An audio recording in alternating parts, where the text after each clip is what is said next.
Let me go live. What, you live? Go live. I'm live. All right, guys, we're gonna get into it in a minute. My man, Peace of Life in the house. Hold tight.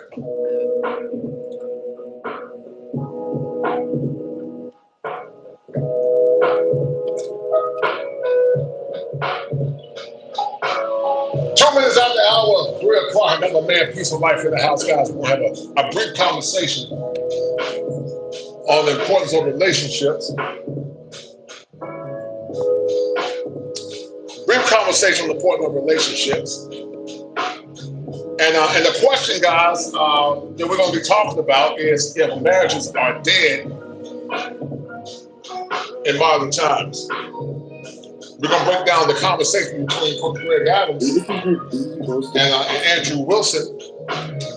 And we're going to explore who is right and who is wrong in this short and brief conversation. Where the topography is serene, pristine, and verdant green. Where every day is Father's Day, and where manhood is part of hills and valleys, victories and failures. And whereas men, we don't agree on all things or ideologies, but tonight we come together as allies of a common cause, only to dissipate once the crisis is. All right, Peace of Life. How you doing, sir? What's going on, man? Let's get Salute to into you, it. my brother. Can you hear me? I can hear you out great. Hold on, brother. Salute to you, my brother. Can you hear me? All right. So let's get into it, man. It's going to be brief, but I want to talk about this Andrew Wilson debate that was done recently. And I want you to tell me what you got out of this debate. What do you mean? Got out of the debate and why you feel, was actually right. Can you hear me? I can hear you.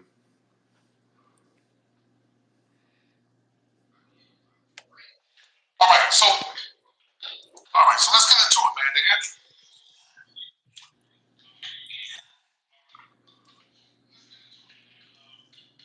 The Andrew Wilson debate, man. What do you think about the Andrew Wilson debate? And what do you think is more practical for modern men in modern times in this kind of conversation? I mean, it depends on what perspective you come from. If you're coming from the religious perspective, I mean, you have to give some credit to Andrew Wilson in terms of hope, or even a possibility of a strategy as a solution. The only problem with that is CGA is not coming from a religious, hopeful perspective. It's more of a pragmatic perspective, a secular perspective of what we're dealing with today in the real world out here. You understand what I'm saying? And that's the fundamental problem with that. And then the other issue with both of them discussing this conversation is, what do women want? What do today's modern women want? Because we can have this conversation about how to solve the problems and all that stuff, but women vote.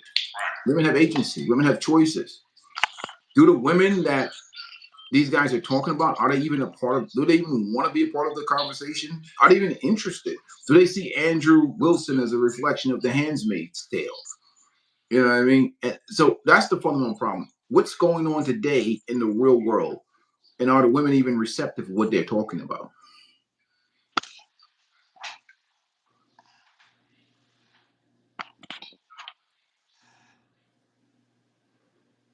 You there, brother? You and I talk often in private, and we talk about all these things. And I can see it from both angles. Yeah, can you hear me? I can hear you. Yes. Yes, I can hear you. Can you hear me? I can hear you. Right, I can see it from both angles, man. And the reason why I can see it from both angles is because you can look at it through the lens of moral relativism, or you can look at it through the lens of hedonistic pragmatism. Right. They both are right in their own part. But I understand why both could be skeptic overall. Right. What did you get from the tenor of the debate that resonated the most with you, man? What was the tenor of the debate? And what resonated the most with you in that conversation Coach Greg had with Andrew Wilson? I think the thing that resonated the most with me is that inevitably, at the end of the rainbow, are any of these things going to work? Because if it's not pragmatic, it's not pragmatic, and it's not what's going to Right. be executed in the real world. We're just having a circular conversation. You know what I'm saying? Like, because again, the 50% of the parties that are required to participate in this in any ideology, Right. if they're not going to participate, we're just men talking. You know what I'm saying? And then it just becomes a endless circle of conversation. You know, so it's really hard to get much substance from the debate if you're not if you're not people are not if the women are not interested. If the women see Andrew Wilson as the Handmaid's Tale and they see Greg Adams as an old pervert, what are we really talking about? You know what I mean? It's like at the end of the day, the women have to be willing and open.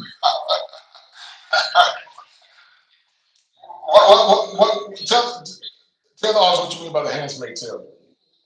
Obviously, it's this dystopian environment where, obviously, in a dystopian environment where men, What do you mean by the Handmaid's Tale? religious organization take absolute control.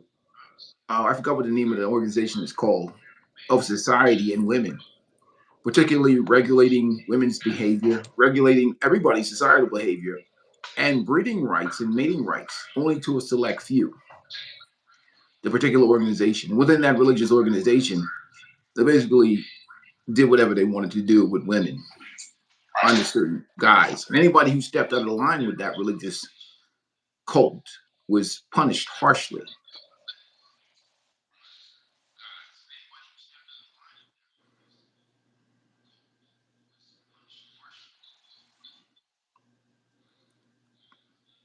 All right. I'm gonna play you some of this, man, and we'll break it down together. As I said earlier, I can see from both. I can see from both angles. I think there's some validity to both. Um, I think Andrew Wilson's looking at it from a hope perspective and a more or less moralistic perspective. Greg is looking at it from a pragmatist perspective and just seeing the world for what it is. Right. But like you said earlier, we got kids, man. And until the laws change, none of this will change. So I'm going to run through some of the conversation that both had. Hold tight.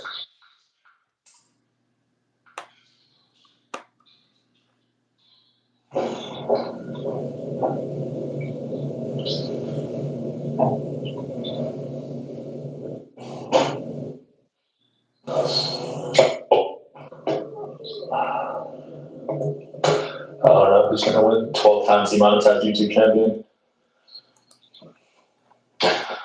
Yeah.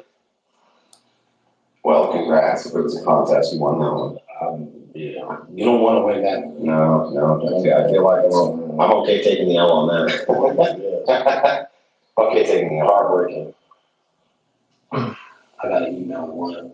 A champion one day. Which gave you a single. I'm sitting there. But you have 8 channels? So let me ask you a question, man. Is marriage worth it in modern times, in your opinion? Is it worth it? If you're getting into it with a 5% woman, yes, and that is with all hopes of optimism in there. You do the proper vetting. One, she's hasn't been ran through. Two, she's well raised, come from a good family, with a father that is masculine that she listens to. The key word is she listens to him. She's not rebellious against the father. The woman adores you, think that you're her sexual select preference and her number one choice. Right. Right. If you go down the list of those types of things, and she listens to you, she obeys, she's submissive to you. That can change with the modern culture, with social media and all the influences of friends and everybody else trying to destroy relationships, especially in the Black community. I mean, you're talking about those women are brutal in terms of if even a Black woman starts treating her husband well and tell anyone in the sisterhood they're going to call her all kinds of names because they believe in treating men badly, which is why I tell a lot of these young brothers to run and get away from that community. So they you know, if you go to the proper channels, there's a possibility. You know, it's a possibility that you can, and you're young and you want to have kids and things of that nature. And personally, if you can keep the state out of it, great. But it's almost impossible to do that. You know, no woman is going to really go for that, especially no modern woman. They're not going to go for that.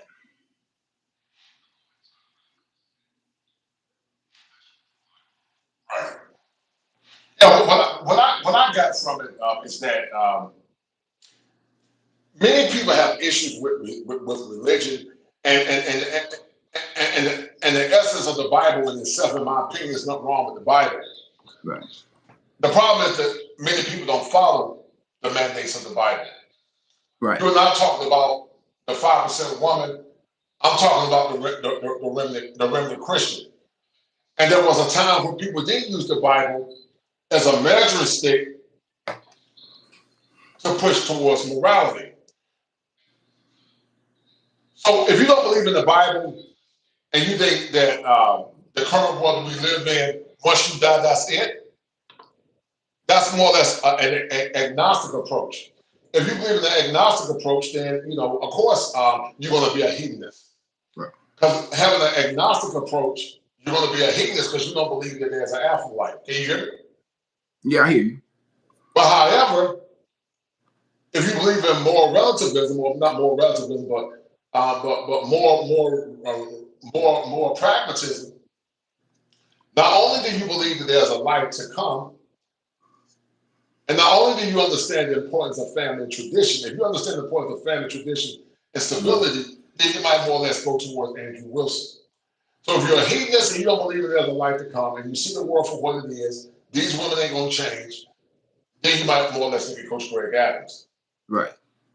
But however, once you and I are going, we got children. So what are we going to do for the next generation? Unless you believe in some apocalyptic, something most theologians call the rapture. How would you respond to that? Well, I mean, if that's the case, those people that have similar belief system, they have to arrange marriage between family and kids. And that have to be, they stay with those people who are equally yoked family wise and religion wise, and stay in your particular sect of people. The fundamental problem is that those people who say they believe in certain things, the question is, what is their behaviors? What do they actually do in the real world? Because I can say, like I told you earlier, Bishop Eddie Long was marching against homosexuality before he was busted doing what he was doing. Jim Baker. We go down the list. We got all these guys. Everybody who's religion or religious belief and spiritual belief now is used used as defense mechanisms against criticism. So people can say or even believe in certain things. The question is, what do they practice in the real world? What do they actually do? If you put duct tape across their mouth and watch their behavior, are they living? That's true, right? Are they living a life that's reflective of Jesus's teaching or God's word or anything like that? And I find that most people use the church as a coping mechanism, and it's like a theater. They don't really, or even the Bible themselves, they don't live none of the things they talk about. They just don't. Right. Mm-hmm. I mean, no disrespect to Andrew Wilson, including Andrew Wilson. Right. He's copiously destroying his body with those cigarettes. I like some of the T. King.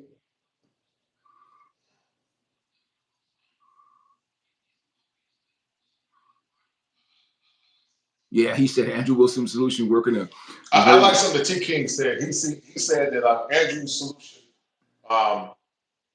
He said the Andrew solution would be a very religious, like Iran in the Western state would be involved, regardless if it's common law marriage. Right. Yeah, and I agree with T. Kings, man. You can't have the kind of reason, but let's go back in reverse then, though. Peace of life.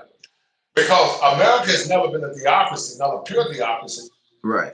But there was a time when women were a lot better. Yeah, but the Do you see my system, point? yeah, the system was a lot better. America's never been a theocracy.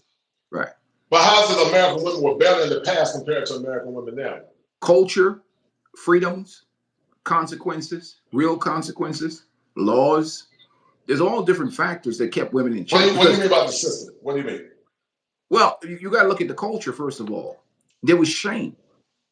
So if you were a 304, that was shame. Even back in the day, okay, we don't have to go back that far. We can go back to the late 80s and early 90s.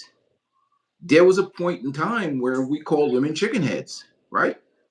Like if you got caught, Kosher or Peaceful Life got caught with a chicken head, they'd be like, yo, look at you.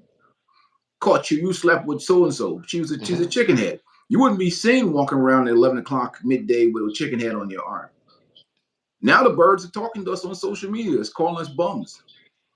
I mean, 2025, I've seen chicken heads and birds with their lashes up, fake hair, BBLs, surgical implants, stretch marks hanging out of their shirt. And they're talking to us like there's chicken heads back in the day. And that's why it shocks me. It's like a shocker to a Gen X guy. So the question becomes, is the world and the culture has changed. The culture has changed. Yeah, I mean, you seen some of these women out here, man. These women wouldn't dare be talking to no grown men the way they talk to them now. They'll be shamed and called names. You know, you could. I mean, you would embarrassed to be walking around. These dudes is walking around with chicks with tatted necks up and whatever. Nobody calls them like, yo, I saw you with that chicken heads. Women hold women accountable. The problem is women hold women accountable. And what are the women telling the women? Go out there and enjoy your 20s and don't get married till late. And the old granny, the old aunties telling them to go out there and enjoy the club and get ran through and all that stuff. So there's no checks and balances in the culture. There was back then. There was shame. Now, anything goes when it comes in terms of women, you know, and that's the problem. Right. You know, it's hard. You can't. What no, I agree. I think the ecclesiastical order is viable, right? And it's viable if somebody can enforce it, but nobody enforces it, and then you got policies and you got laws that many times can mitigate it. And I think Coach Greg Adams is looking at a point and seeing things for what it is now. Right. But if you live life based on what it is now, and if you're an agnostic and you don't believe in the life to come, then Coach Greg Adams' position is more plausible.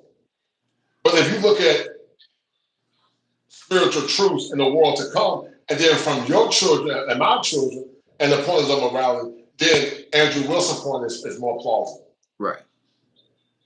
I'm gonna play some of Andrew Wilson's. But let me ask you a question. In the next 20 years, which point do you think is going to be more? Told tough. Yeah.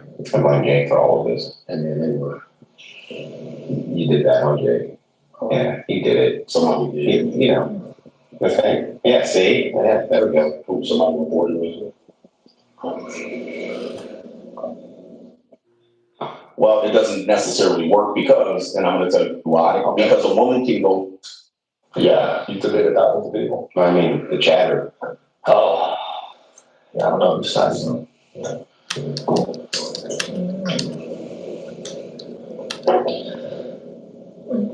give us like 3 minutes, guys. Just figuring one more thing out. You don't have any beverages of the alcoholic variety around here. Did it? Someone eating or something? Like, oh, there's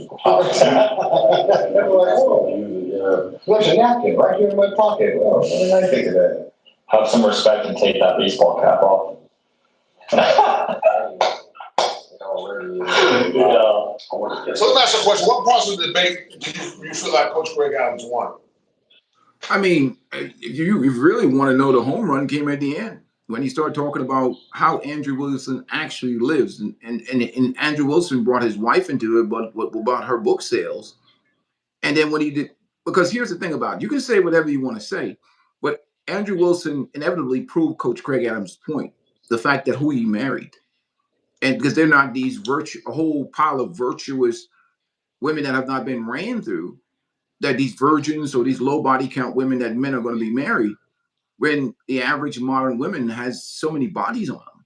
You know, by the time they go to college and pledge fraternity, basically he made Greg Adams' point. It invalidated everything Andrew Wilson said. In fact, I don't think Andrew Wilson could sustain an argument against even these feminists based on the revelation of his wife and who he married and how he got married. I mean, because all you can say, well, Andrew, you're a simp. You're a cleanup man. So what are you talking about? You know, how could you say anything about us? They can always use that argument against him. You know, it's like when they found out about these guys, the Fugazi guy and the Donovan Sharp and all these guys. It's like so basically you're saying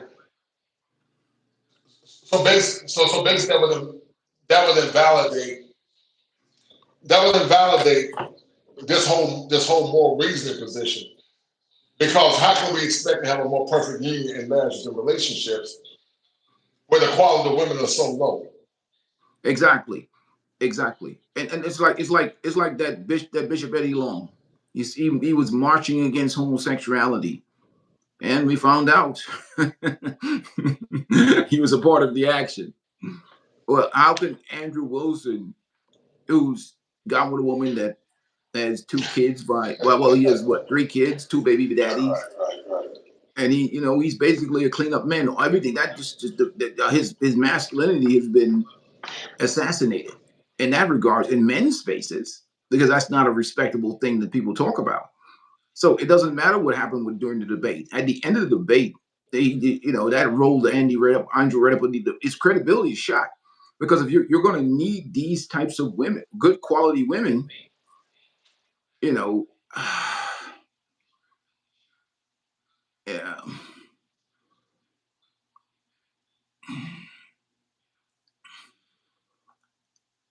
It's what did if he's talking about getting these women, what are these men getting?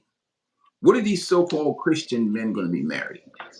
When inevitably in the church, you have the Christian feminists. You have the women that are using the church as a whole phase reset, rebranding themselves. Right. And they really don't believe and support the word. They're just looking for an opportunity to mind molest some guy into marrying them. Like they're just using religion because they have committed so much debauchery and get ran through to say, okay, well, Jesus has forgave me for my sins. Why can't you? Now I believe, and now I want to get a traditional man, a traditional marriage. I want a guy to pay all the bills and all this other stuff. And they get in the church. That's why nobody takes them serious in the church, because they know that they basically go there when they're old, over 30, ran through. How many 22-year-old women in the church looking to be married, looking to follow through with the faith, have an ecclesiastic marriage? 22-year-old virgins not ran through in the church trying to meet young men. The numbers are low.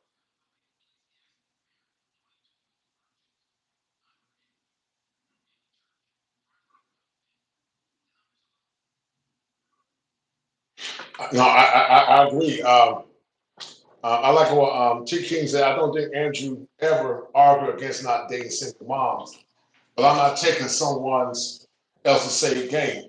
And I agree with that. It goes back to what you and I talked about, man. It's going to take a total de-evolution, man. It's too much damage done.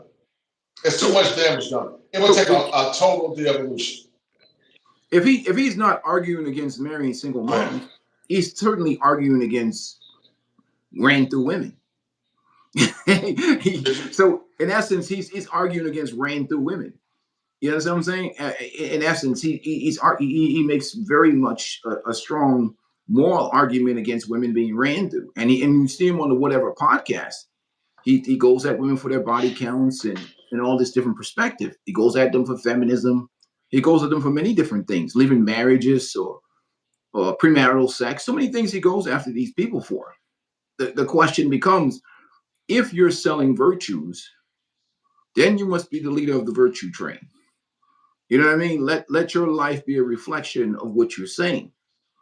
That's the problem with everything else, and even in the religious space, is that most people's lives, and that's why I say most content creators are fake. I said in my video, people's lives are not a reflection of what they talk about. And we say it all the time in the church.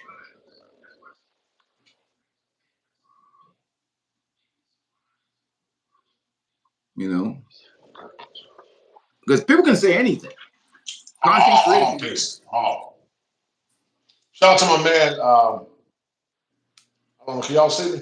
Red Falls Black, yeah. He said women have been on the chicken head plantation since I was in junior high, and I'm from Gen X. He said, we're all Gen X, yeah.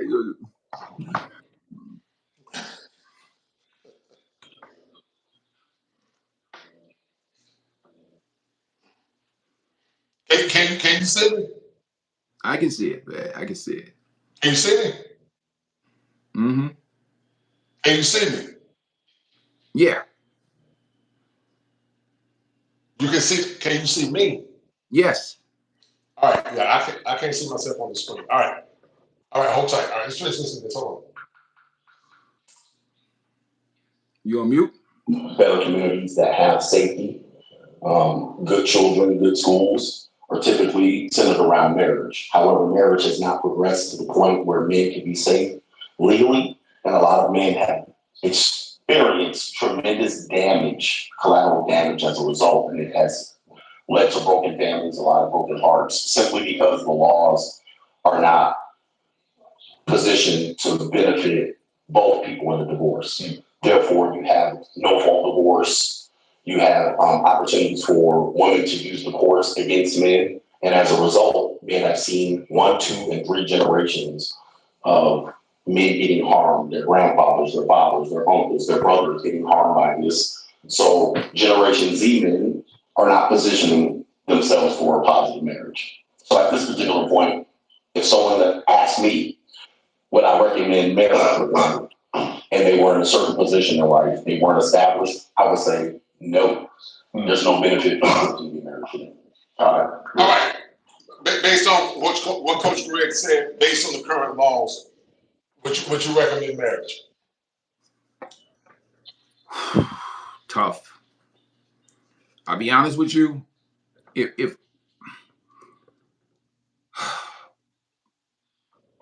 would I recommend it? No. And the reason why is that with all the distractions out here, with the situations with the laws, with social media, with no support from family, majority of time, and the influences of the culture, it's a tough one. But if you are going to do it, make sure you go through one hell of a vetting process. One hell of a vetting process. It's hard, man. It's very hard. I'm not sending no young man down that path. It is hard. I don't see the benefit of men getting married for typical, traditional. Yeah.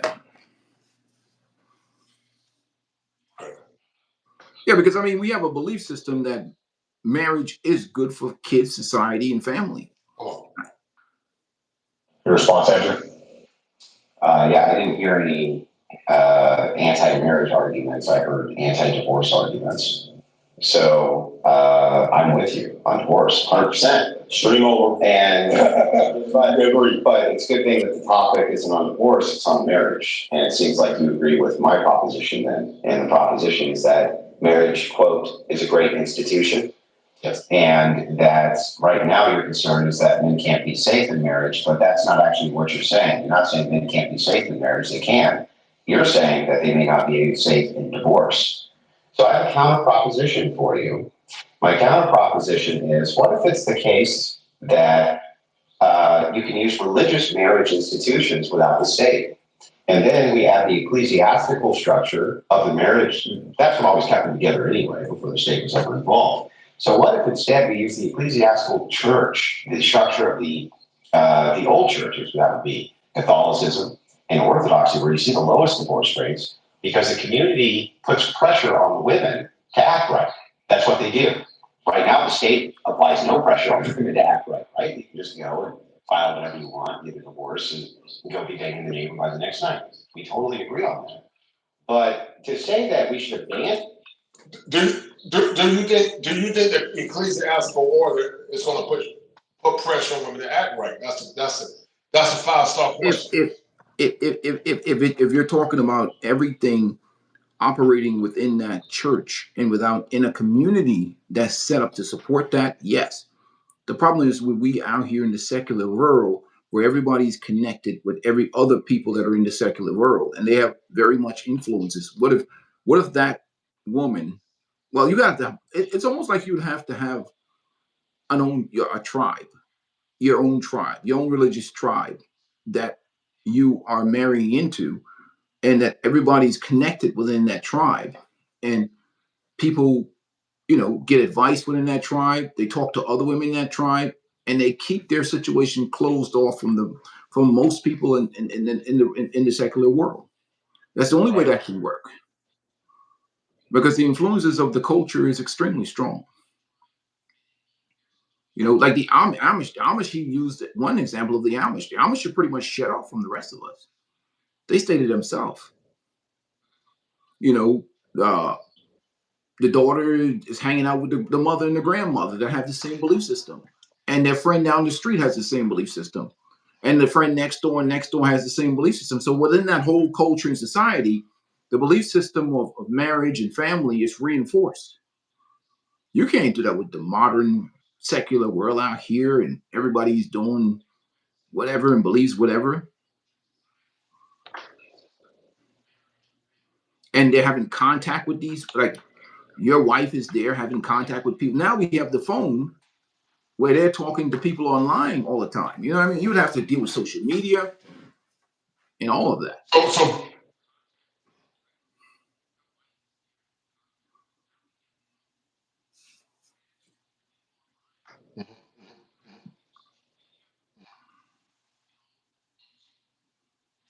So your logic is the safeguards are not in place in order to implement it. Even though the ecclesiastical order sounds good, the safeguards are not in place. Is that true? Yes, they're not in place. It would have to be, and women would have to commit to it. They would have to want that. You understand what I'm saying? Like that's the whole part of it. What about what women want? That's the fun. That's what's missing. Women are not going to give up power. They're not. They're just not going to give up power. I think it's a pipe dream to believe that women who vote for mostly women's issues are going to give that power up. They're not going to give it the power to vote. There's too many of them. They will vote people out of office that tries to take those things away from them. That's not going to happen. They're not going to surrender that power.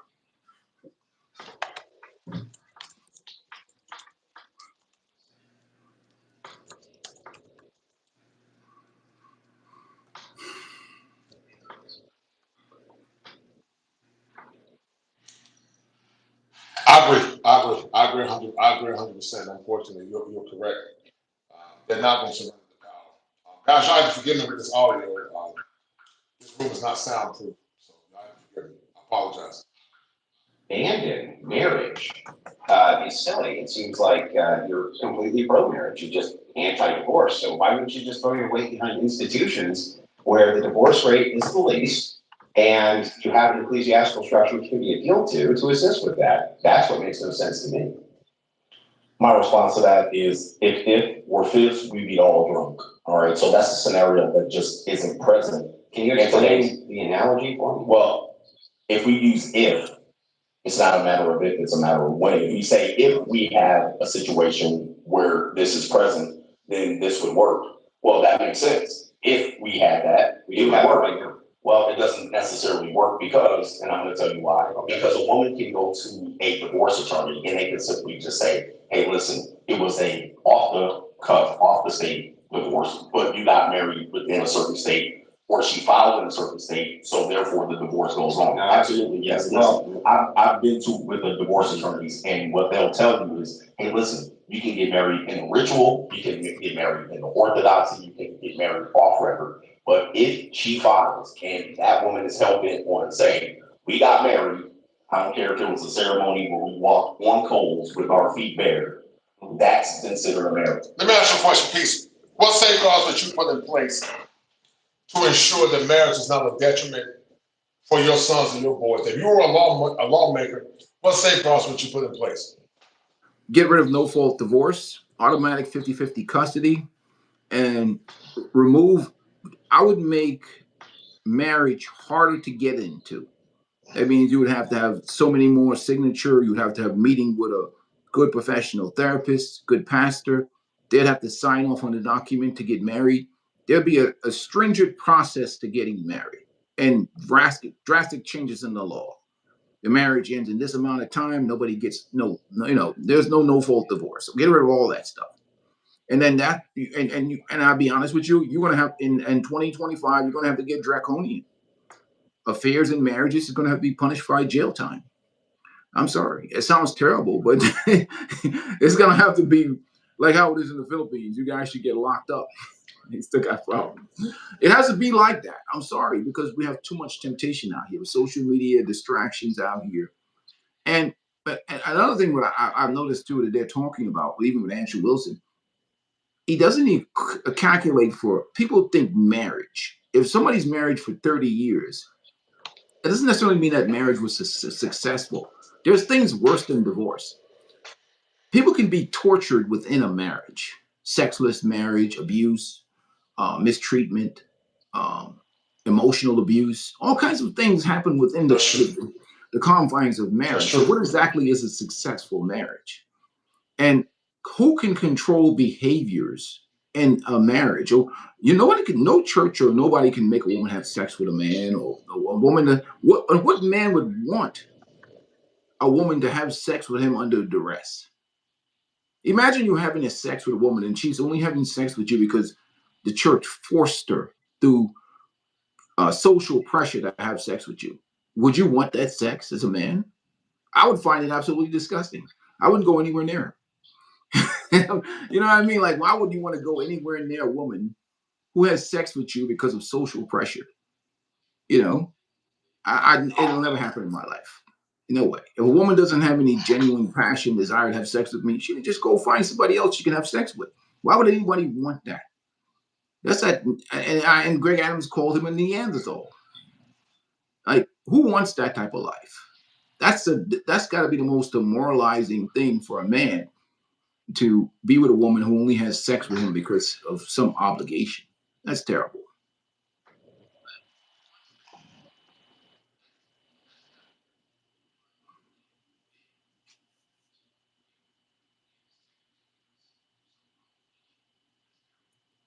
What do you see as viable for men to do? What do you see as something viable that men must do to start them? What should we be teaching our sons about raising the bar to get the outcomes they want from marriage, dating, relationships? What would you tell your boys, man? What do you tell your sons? Well, I think from a perspective now, what I tell boys is this.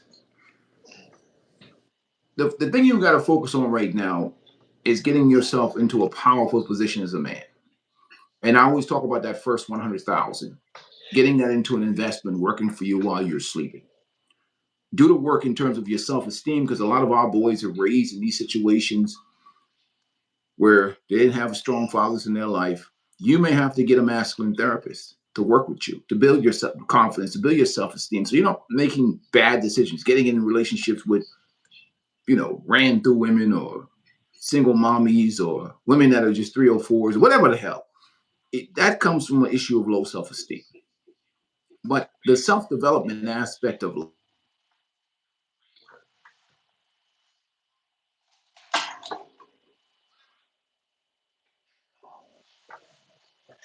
right. Can you hear me? Yeah. I hear you, brother.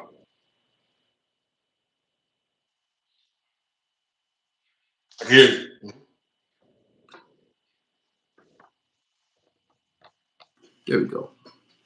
Yeah, but they have to maximize the development self-esteem aspect, because there's so many years in this country being spent beating down self-esteem, and especially if they're from a matriarchal culture. I I encourage guys, look, if you're a part of that matriarchal culture in the Black community, run, run, run. Get the F away from those matriarchal women in the Black community. You're only going to be a simp, a single mom, cleanup dude, or some 350-pound chick they're going to try and convince you to date, or whatever else. Get the hell up out of that community. It's a matriarchal culture. If you're young Black men, everybody, you get away from that community. Do the best you can. I don't care if you have to join the Air Force or the Navy just to get yourself some money to pay for school or some training. Get out of that community. You have to develop your self-esteem. That's a matriarchal culture. The women are very rarely going to get respect in that community as a young Black man. Half of the guys, the young men, are going to be encouraging you to take part in all type of debaucherous activity, crabs in the barrel mentality. Get out of that community. Find ways to get out of that community. As you get 18 years old, run. That's my personal opinion. It's a very difficult balance, but I focus more on the self-esteem aspect of the young men because that's what makes you make poor decisions. So part of the issue is this. In a society, in a world where everybody has free choice, including the women, and that's what Andrew Wilson, as much as I enjoy Andrew Wilson, his content, he doesn't understand. When women have free choice and when they have power, good luck getting that out of the hands of women. Women do 80% of the shopping. Women spend 80% of the money. If you think some capitalists on the Republican who support the Republicans and the Democrat, the financial donors of this country, of this world, is going to allow women to lose power when they do 80% of the shopping, good luck. Not happening. That's a huge revenue loss. They like it this way because when women have power, women do things with money. Look at most of the women are broke because every dollar they get, they spend it. Almost. That's why you can have a woman making $120,000 a year and have a man making $60,000 a year, and that man probably has more money.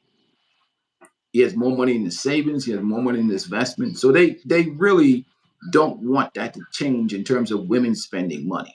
So the political and financial motivation behind it is strong to keep the things the way they are.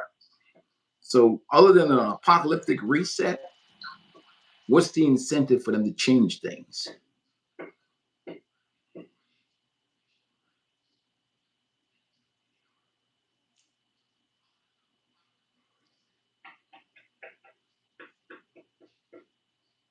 It's no incentive. According to the polls, 11 votes are in. 36% say that marriage is working in 2025, and 64% say no. I don't listen. I believe it. I believe in marriage. Please, I think marriage is a beautiful proposition. But with the current laws, the current women, the current indoctrination, it's not worth it. There must be a total de-evolution in order to get the outcomes that a masculine traditional man want. Right. It's no benefit. It's no benefit, man. Hold tight.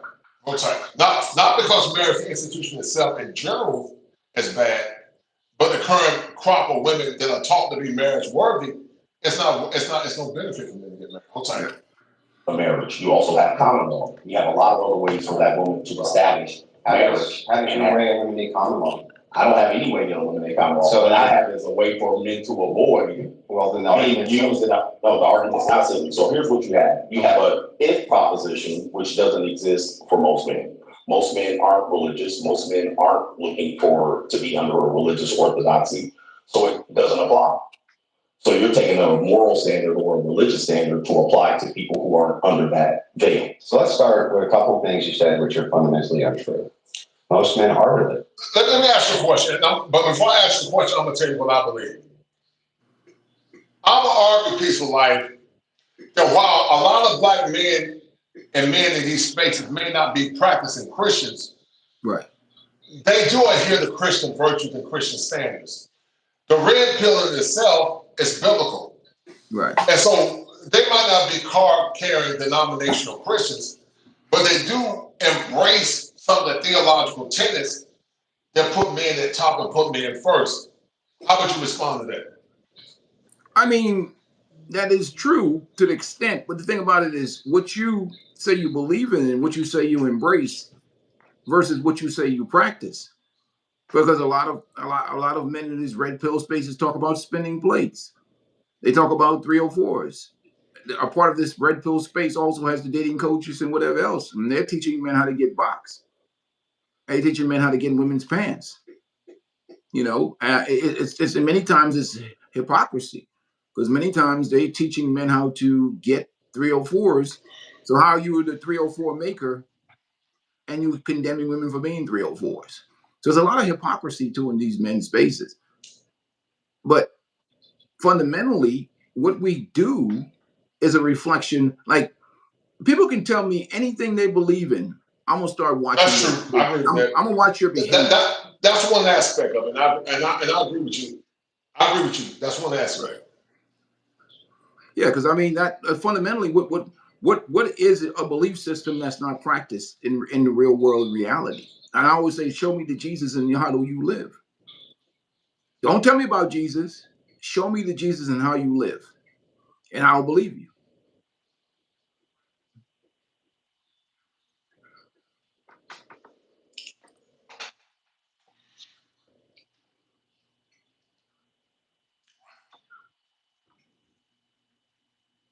I agree with you what you're saying about. See, here's the problem with that argument though, and I see some validity in what you're saying. All red pill spaces are not the same. All men that adhere to red pill principles, they're different levels to it. And you are correct if you're talking about some men in red pill spaces making them promiscuous. But I'm talking about when it comes down to structure and order, a lot of men, even though they might not be practicing Christians, they do adhere to those theological tenets about God, Christ, man, woman, and children. That's what I'm talking about. Yeah, I totally agree. I mean, they're that structure part they are, but the problem is that who's going to participate in that structure with them? I mean, when you look at Virginia's election, 91% of those people voted for a liberal who wants to put transgender education in the school. So what do you think about structure? And they talk about marriage, they talk about partners, like in the homosexual relationship. Who are these? The problem is men can believe what they want. If they don't have women that can participate in this belief system, what are they going to do? Women are free to operate in a free society. What are you going to do? Turn into Neanderthals and club them across the head with a big stick? You can't do that. You'll get thrown in jail. So if women don't go along with what you believe in, then it's just a fantasy. It's just intellectual masturbation. You're just jerking with your brain because the other half does not agree with what you believe in. In fact, most of these women find men's spaces to be disgusting. They rather go listen to Derek Jackson and the rest of Ace Metaphor and the rest of these panda bears out here. They don't care about they're not going to do what guys want them to do. It's just not going to happen. You may get that 5% women, or you may get the old women trying to rebrand themselves. You remember and even Andrew Wilson talked about the Christian feminists and the rebranded 304s that are back in the church trying to get they really don't want to be in the leadership of men either. They're just looking for a retirement plan. They want to be under the wallet of a man. Because even when I saw that one guy, Jesse Lee, when he asked the pastor's wife, is your husband the head of you? Which specifically in the Bible, the husband is the head of the wife. And she was fighting back, and she was a pastor. And then the Bible forbids women from preaching to men. It's all kinds of stuff. Right. You know what I'm saying? Like, so the problem becomes this. Right. And it's like people that are good in practice, but they're terrible in the game. That's true. Practice all stars, we put them in the game, they can't, they're clambering up, they can't perform. And it's a dysfunctional situation and that's what even see the church. The church is just completely gone insane with this prosperity gospel, and you have to tell the women what they want to hear, or they won't pay. Who's going to pay better? You look at Derek Jackson with how many millions of subscribers he got, because women are going to come on and support this stuff. If me and you started pandering to women, man, our channels will be huge. We'll get so much love. It's just what sells out here. So there's just too much movement in the direction of women and what women want. What women want. There's too much momentum. They have too much momentum, and they just don't. Right. I think a lot of women see us as being accessories.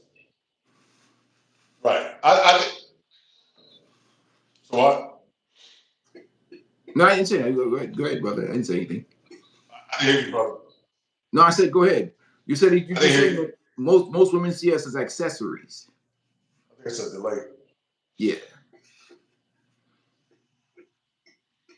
Right. I think women see us fundamentally as accessories, man.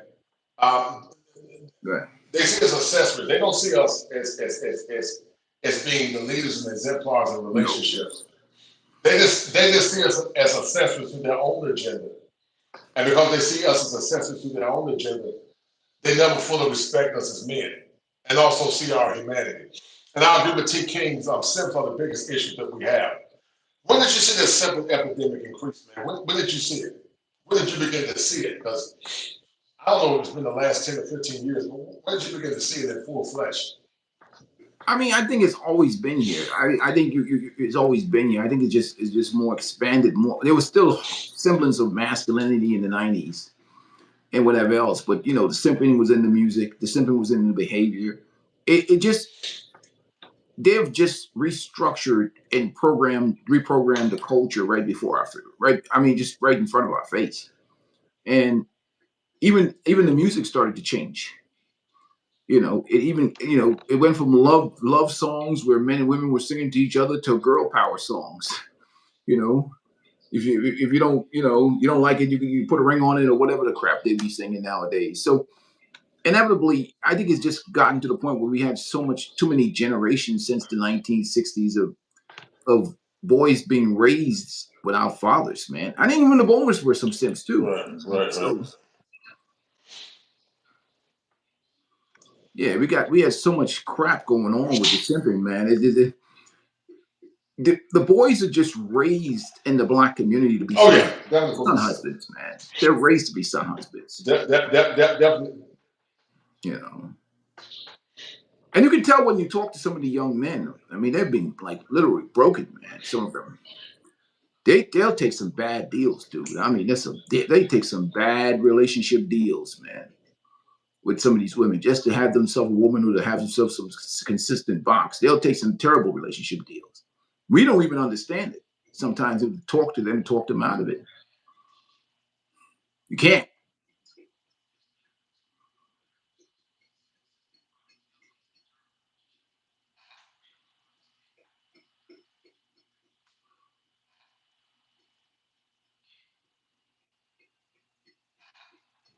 Right, you can. Right. We definitely got to set pockets, man. I'm gonna play a little bit more of this before I end this. I got a client, but okay. Religious, in fact, including in this country, most of them, not some of them, But they're not religious. Hang on, Right. I understand, but maybe let's take that point. Most aren't under your religion. Okay, We can agree with that. so here's the thing though, but Catholicism and Orthodoxy is growing rapidly, and if it's the case that the ecclesiastical structure is already there, which it is, right? If you're gonna cohabitate with a woman, the thing that you're offering right now is common law marriage anyway, if there's cohabitation at all. You're not protecting anybody from that. At least under my model, it gives an ecclesiastical structure that's designed to prevent divorce by applying community pressure. That was the way it was always done. Apply the applicant. Well, you know what? Let me say something, piece, and I'm gonna end this in a few. I don't think in our lifetime this ecclesiastical structure that Andrew Wilson is talking about is gonna ever come into fruition. Because I believe in what the Bible talks about prophecy. The Bible says that things will get worse and worse. It's gotten precipitously worse since the 60s. With faltering black homes, faltering black communities, women have been indoctrinated not to honor and respect men. We went from calling each other husband and wife back in the day to partner now. And so I think what Andrew Wilson was saying from a pragmatic perspective makes sense. But in reality, it's gone, man. I don't see things changing in our lifetime. Go ahead. No, I totally agree. No, I totally. I was just listening to you. It's very difficult. I like community incentive more than the community pressure, because if you have an incentive to want to serve your family and you're rewarded for that, and you're willing, you get rewarded for being a good wife and doing the things that you need to do with your husband and your family. I like incentive better. When you talk about pressure, the word duress comes to my mind. You understand what I'm saying? And I would hope that women would have some joy in having sex with their husbands. You understand what I'm saying? Who wants to think about? I don't like these words like pressure and shame and all that stuff when it comes to having sex with somebody. I think it's disgusting. You know what I mean? Why doesn't your wife love having sex with you? That's the problem. I gotta ask. What kind of human being you are? Are you hideous? Are you disgusting in your mentality and your mindset? Why would you want anybody to have sex with you under community pressure? That's ridiculous. You know, who wants to live in that type of community? Not me. You know what I mean? No, hell no.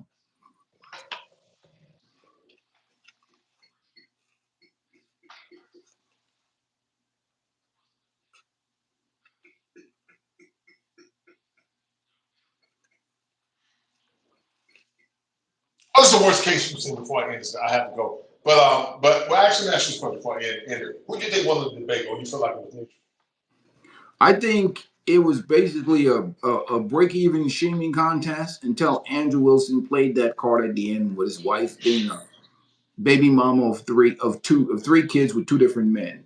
I think that pretty much gave Coach Greg Adam the home run and invalidated almost everything. And pretty much, he's not. You can't come back from that one in these men's spaces. I'm sorry. Oh yeah. You know what I mean? Like, you know what I mean? you said. You can't come back from that. Right. You said Coach Greg won by unanimous decision.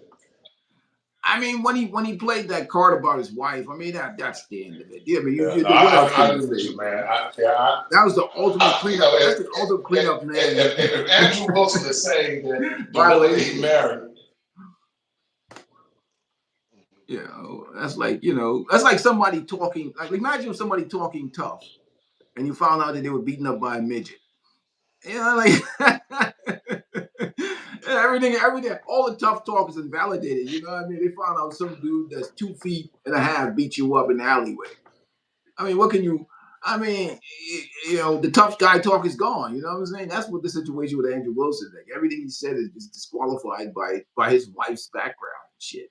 Like the guys who come out, they talk about men not marrying single moms and all that other stuff. And he mad, but I mean, Andrew Wilson never said anything about not marrying single moms. I put it for the record. I've never heard him really bash that or anything else like that. But I mean, if you're gonna sell this ecclesiastic environment, at least be with your high school sweetheart or something. You know what I mean? You got with your high school sweetheart when you were, 18, and you guys have been together for the last 30 years. I'm on with that plan. You know what I mean? But when you're telling me that you getting with new women with multiple kids by different baby daddies, that pretty much kicks you out of any credibility in red pill spaces. Your credibility is shot, in red pill spaces. I mean, CGA, as much as people will say that, okay, well, it hit the JUCO thing and that all that debauchery and whatever else. I agree. At least he ain't out here getting with baby mamas with two kids from, well, 3 kids from 2 different men. I mean, you can't argue against how CGA. The question is, what would you rather be, Andrew Wilson or CGA? I don't know. I think the young men are going to take CGA. I'm sorry. If you had to pick what life you want, Andrew Wilson's life or CGA's life, I think many of the young men are going to go for CGA. Unfortunately, if you're talking about, you know what I mean? Right. Just that one. But listen. Yeah. CGA looks and behaves like he's winning. So when the way things look now, man, it's a 0-sum game, man. Pretty much, It's a 0-sum game, man. Well, at least give the example. Like if they say a kosher clinician who's been married for over 30 years to a woman he met in high school and he has 3 kids by the same woman. You know what I mean? Like if you're making Andrew Wilson's argument, yeah, you know what? Yeah, you go kosher. You tell You tell that deviant Coach Greg Adams, you know. But when Andrew Wilson was talking to Coach Greg Adams, come on now, come on, Andrew. You can't be arguing with Coach Greg Adams with that type of background of selecting women. You can't do that. You know what I mean? Like, you proven Greg Adams' point. You know what I mean? The argument is over. Your character's impeached by your behavior. You know what I mean? It's like crazy. All right, imagine a peaceful life. Right. Talking about, you know, men Right, should never right, trick. right. Imagine when I say men should never trick, right? Right. And then you catch my ass getting busted coming out of a brothel or some shit. What can I tell men again? You know what I mean? You can't tell men nothing after that. If you got caught doing some debaucherous activity and that you've been talking against, you know, you gotta live what you talk about, or leave that shit alone. Yeah. Because as soon as somebody find you doing that stuff, like if you call in men tricks and the men catch you tricking, yeah, you done. Yeah. You done. Yeah, I gotta run, man. But I think based on the polls, man, I think. Well, I gotta run, but based on the poll, man, Right. 70% of men said that marriage is not worth it, and sadly, I have to agree. I believe in marriage in theory. I think marriage in theory is good, but with the current conditions, man, marriage is horrible for me and them, man. It's no benefit. I don't see no benefit for a man to get married now, especially if he can't get the kind of woman Today, today's quality women now. But most of them are liberal. They ain't been trained to be wise. They don't want to be wise, right. And I just don't see the benefit, man. Today's rough. It's a rough sell today. I totally agree. All right, listen. I gotta run, man. We'll do this again. This is impromptu, brother. I'll see you. We'll talk, definitely, man. Hey, guys, make sure you hit the like button. Shout out to my man, Peace of Life, guys. Thank you to my man, Red Man Falls, for this $5 super chat. And we're gonna end it, guys. We're gonna end it. All right.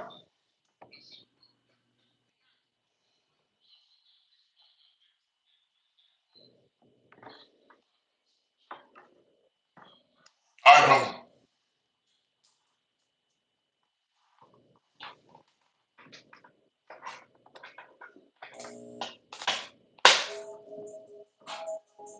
All right, guys.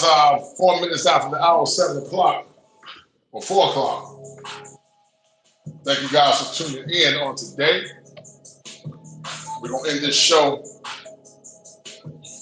Y'all forgive me for the audio issues.